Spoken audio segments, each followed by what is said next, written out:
It was the best of times, it was the worst of times, depending on the day, and depending on who you ask. This is Ambassador John Bolton's moment of ultimate triumph, or it's the National Security Advisor's moment of final overreach. Two sources familiar with the matter tell me President Donald Trump's rumbustious National Security Council chief is headed for the exits, having flown too close to the sun on his regime change efforts for Iran, Venezuela and North Korea. Hearing that Trump wants him out, a former senior administration official told me, but is he? For Bolton, it's full steam ahead, reportedly commissioning a prospective Pentagon plan for an enormous deployment to the region in the event of an Iranian attack, and for his part, the president has poured cold water on talk of a Bolton ouster. He has strong views on things, but that's okay. I actually temper John, which is pretty amazing, Trump told reporters last week, in a nod to his own turbulent reputation. I'm the one that tempers him. That's okay. I have different sides.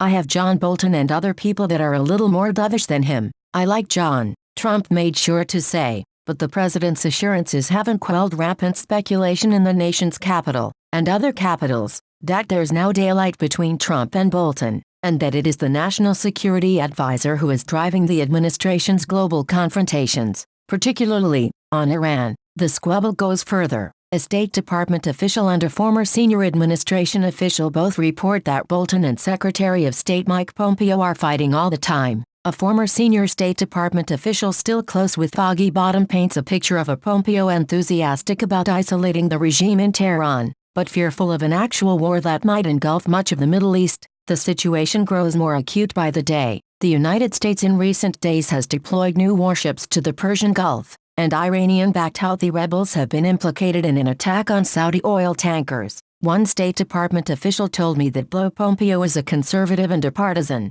He's also been defensive of his department's turf, and is keen to be reasonably well-liked among career officials. Bolton, by contrast, loathes state. He's an arsonist, this official mused. With regards to Iran, these perceived cleavages are now being exploited by those outside the administration who seek a course correction, namely, Iran in the architects of the JCPOA. We don't believe that President Trump wants confrontation, Iranian Foreign Minister Javad Zarif told Face the Nation 2 weekends ago, but we know that there are people who are pushing for it. Ambassador Bolton has said that we need to use the Trump presidency to deal with Iran. In the Los Angeles Times, former Obama administration hands Colin Kahl and John B. Wolfsthal go Trump further. It's John Bolton's world. Trump is just living in it. Coming from the other end, Douglas McGregor, a Bolton rival and would-be successor, writes in Spectator USA, John Bolton is the problem. Trump's national security advisor is getting dangerous, particularly to the president's ideals.